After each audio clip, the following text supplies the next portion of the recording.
The shattered crown, Eldoria had once been a realm that shone like a jewel. Rising between towering mountain ranges and endless rolling plains, its spired capital city was a testament to unity forged between three proud peoples: humans, elves, and dwarves. For centuries, Eldoria flourished under the benevolent rule of King Aldric and the enchanted crown he wore, an artifact that symbolized both the rightful authority of the monarch and the shared destiny of the kingdom's races. Lately, however, whispers of discontent had begun to echo in the corridors of power, and Eldoria's newfound prosperity seemed fragile, like glass on the verge of fracturing. Then, one moonless night, the unthinkable happened. King Aldric was found murdered in his own chambers. It was as though the life had been torn from the kingdom in a single, brutal stroke. Guards discovered him slumped over in a pool of blood, and his crown, normally shimmering with an otherworldly light, lay shattered on the cold stone floor, broken into 3 pieces. Shock spread like lightning through the city and beyond, turning to panic when rumors swirled that the killer had vanished without a trace. In the aftermath of this calamity, chaos gripped the realm. Warlords from the distant frontiers, smelling weakness, gathered their armies.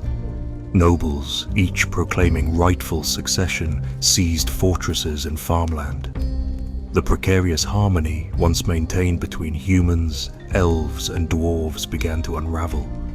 Worse still, rumors of stirring darkness beyond the kingdom's northern borders, the cursed lands of Umbra, grew louder by the day.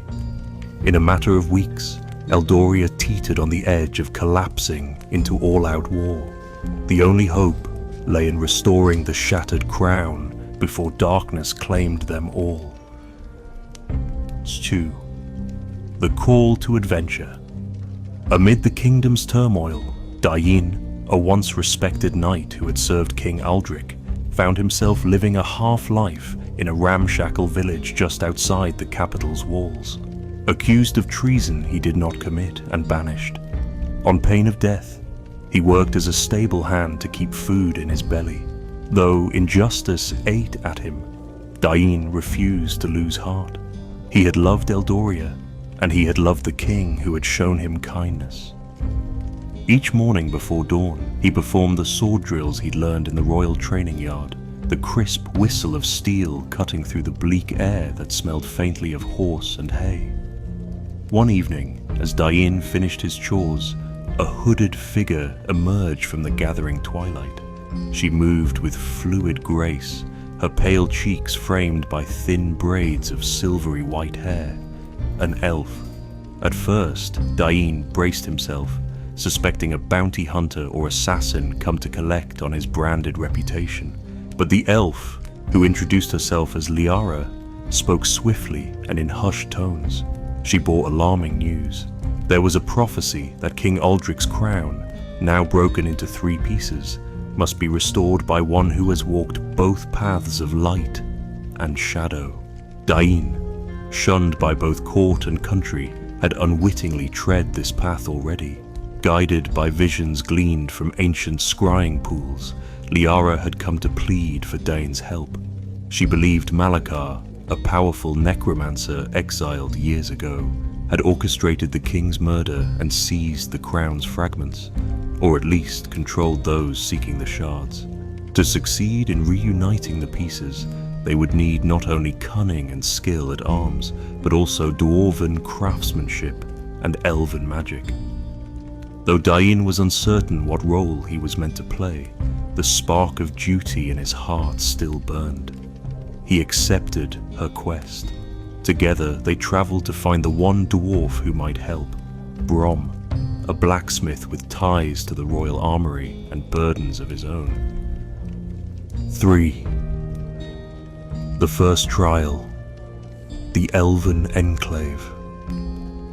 Their journey led them through mist-shrouded forests, across gurgling streams and past hollowed-out trees that stood like silent watchers. Brom was found in a crumbling roadside smithy, hammering out horseshoes with mechanical efficiency. He was taller than most dwarves, though still stout, with a fiery beard that matched the sparks flying from his anvil. His brow was perpetually creased in worry, and the lines around his eyes told of past regrets. When Lyara explained the mission, Brom set down his hammer. At first he was reluctant. Memories of forging King Aldric's personal blade weighed heavily on him, but soon he realized that in helping restore the crown, he might finally atone for the realm's downfall.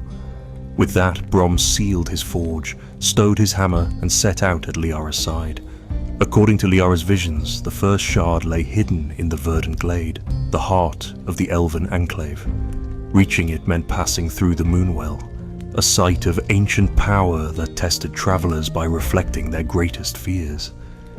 The deeper they ventured into Elven territory, the thicker the greenery became. Vines twisted around colossal trunks, and luminescent flowers bloomed in the gloom. They could sense the wards, invisible lines of power woven into the leaves and branches. Despite the breathtaking beauty, Dain felt a tension in Lyara.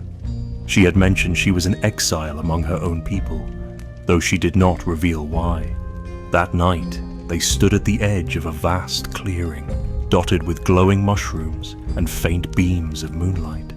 In the center was a tranquil pool that shimmered unnaturally, as if reflecting not just the moon, but also the stars, the forest, and perhaps other realms. As they approached, the water's surface rippled, revealing illusions that clawed at their minds. Dain saw specters of the day he was banished, betrayed by fellow knights, stripped of his rank, and cast into disgrace. Brom saw the face of King Aldric, blood trickling down his brow, a look of betrayal etched there, and Lyara beheld her elven kin turning away from her, chanting words in a language older than the trees, exiling her beneath an unforgiving sky. Despite these haunting visions, they pressed on. Each of them faced and dismissed the illusions, holding to the reality of their mission. Gradually, the illusions receded, and the Moonwell's surface became calm. Lyara whispered ancient words and with trembling hands reached into the water. Her fingers closed around something cold and metallic. When she lifted it to the surface, droplets of glowing water spilled away to reveal a piece of the shattered crown. But in that final moment, the Moonwell lashed out with a dark spell, branding a twisted rune on Lyara's forearm. She gasped as the mark spread a faint blackness through her veins before stopping near her elbow. A low, whispering voice brushed the edges of her mind. Despite her fear, she clung to the shard. The first piece was theirs. 4. The second trial. The Dwarven halls. They left the Elven enclave behind under tense circumstances. The mark on Lyara's arm pulsed occasionally, sending jolts of shadowy pain coursing through her. Some of the elves claimed she was cursed. Others urged her to remain in the verdant glade so their healers might study it. But time was short. Once again, warlords massed near Eldoria's borders, and rumors of undead raids spread from village to village. The group decided to push on, guided by Brom's knowledge of dwarven roads hidden in the hills. Their destination, Ironhold, the ancestral home of the dwarves carved deep into jagged mountains. In a bygone era, Ironhold had been a bustling hub of trade. Smoke from 1,000 forges would rise from the great gates, and caravans of goods, ore, gems, masterwork armor, flowed into Eldoria. But these days, dark shapes prowled the foothills. Once they arrived at the iron-bound doors, they found them battered and scored with deep gouges. Dwarven guards, weary and desperate, aimed crossbows from parapets. When Brom announced himself, the guards' surprise was palpable, though suspicion clouded their faces. They opened the gates grudgingly, letting the small band inside. Within Ironhold, once grand halls lay in partial ruin. Cracks in the walls leaked dust and debris. The forges sat cold, and entire corridors were blocked off. Brom's expression grew sorrowful at the sight of his birthplace brought so low.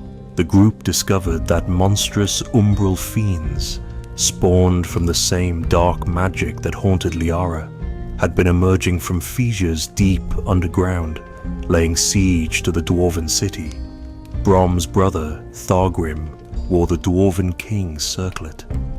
He was no older than Brom, but responsibility weighed heavily on him. Bitterness flashed in Thargrim's eyes when he saw Brom, for their father had died under mysterious circumstances, and some believe Brom's departure years ago contributed to the tragedy. Yet the final trial, the Dark Citadel, armed with 2 shards and driven by the knowledge that Malakar was likely behind the entire plot, the group traveled across war-torn plains. They passed villages scorched by raiders, farmland ravaged by monstrous beasts. More and more, Dain saw undead creatures skulking at the edges of their campfires. Liara's mark flared, almost as though something called to her. In hushed conversations, Brom tried to convince her to seek help, but Lyara only shook her head, determined to see this quest through. If Malakar controlled the final shard, only confronting him directly could end the spread of his darkness. Their path led them ever closer to the cursed lands of Umbra, where even sunlight seemed thin and cold. The landscape was bleak, parched earth and twisted trees that loomed like petrified sentinels. At its center rose the cursed Citadel. Once a proud fortress of Eldoria's frontier, it had long since fallen into ruin and despair. The walls were black with creeping vines, and shadows seemed to move across the ramparts without any visible source. As they neared, a chill wind battered them, carrying faint echoes of tortured wails. No living soldiers met them at the gate. Instead, the heavy portcullis rose on its own, screeching.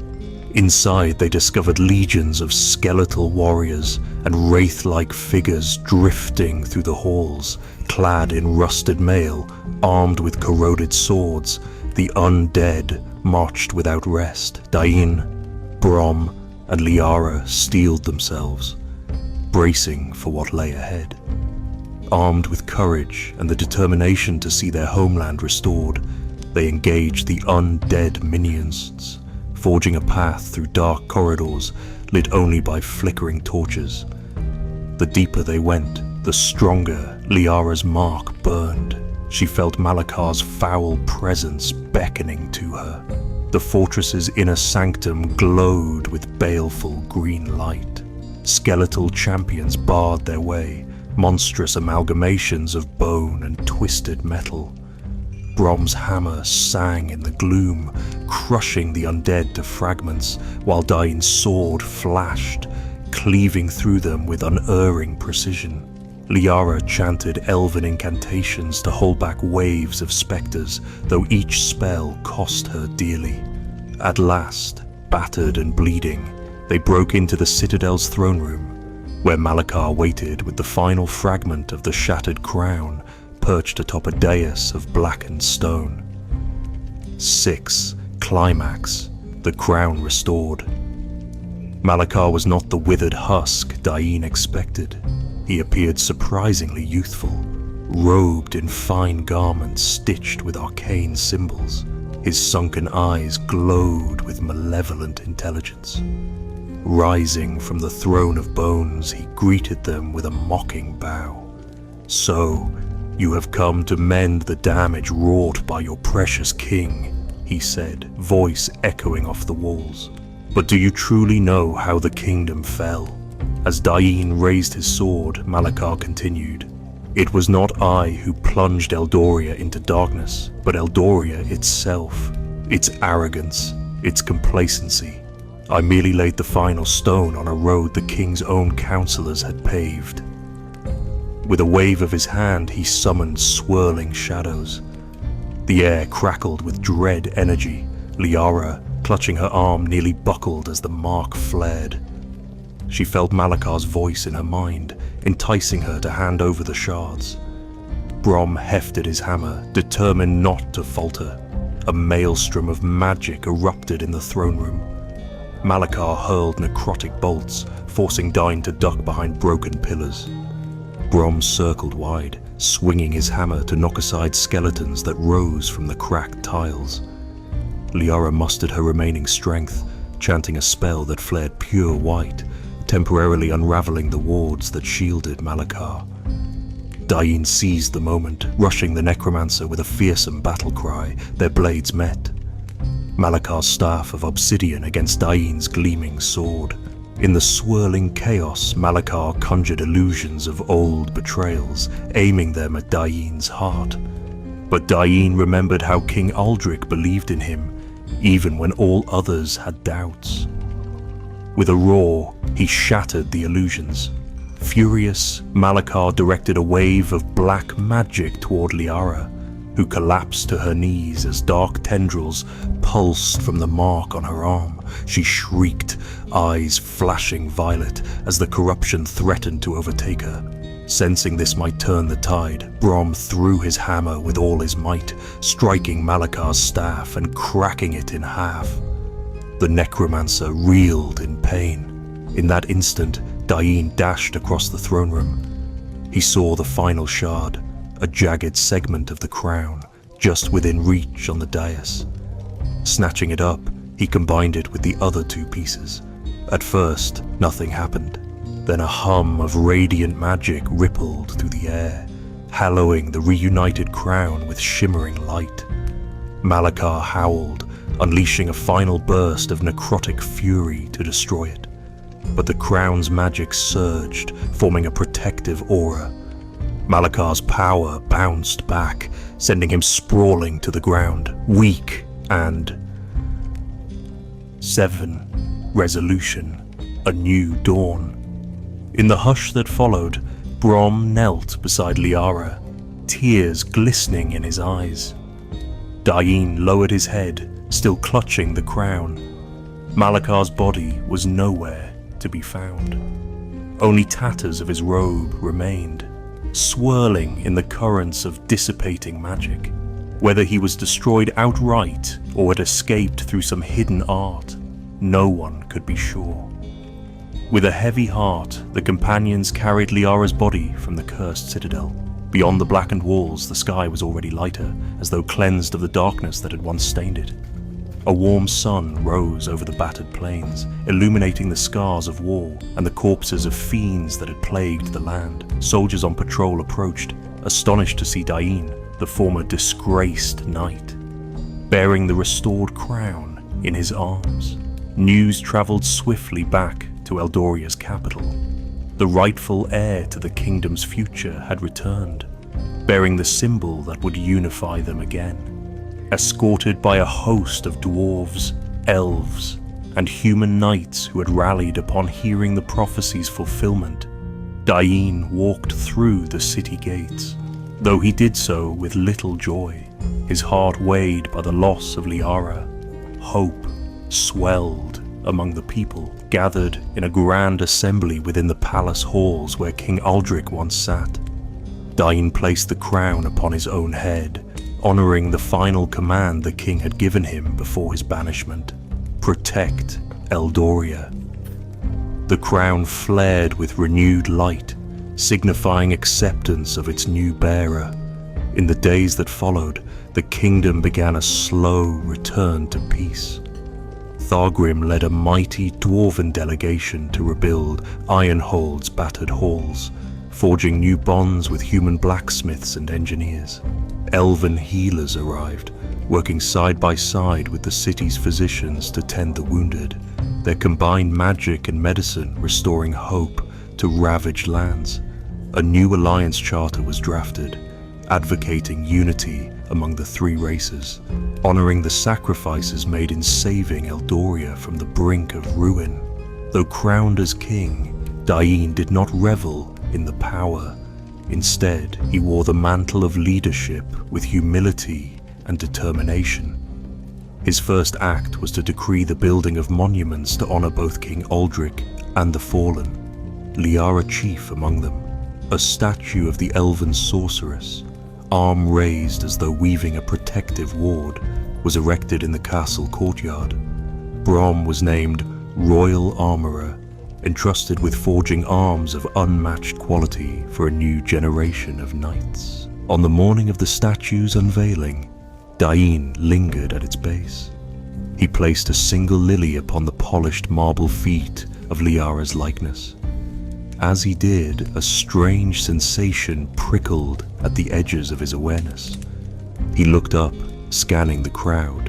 In the bustle of celebrants, a lone figure in a hooded cloak stood apart, watching from beneath the shade of an archway. Just as a ray of sunlight pierced the clouds, the figure slipped away. For a moment, Dain thought he glimpsed a flash of silvery white hair, an echo of the friend he had lost. Yet whether it was merely his imagination or some vestige of Lyara's spirit, he could not say. In time, Eldoria would heal.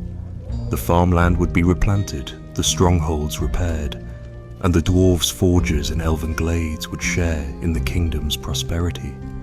But for Dain, the memory of King Aldric's gentle guidance and Lyara's fierce sacrifice would guide every decision he made. The scars left by Malakar's dark sorcery reminded all how fragile peace could be and how desperately it must be guarded. Thus, with the shattered crown restored, a new dawn broke over the realm, one of unity, tempered by the trials of the past and illuminated by the hope that even in the face of betrayal and tragedy, heroes would rise and mend what was broken. The end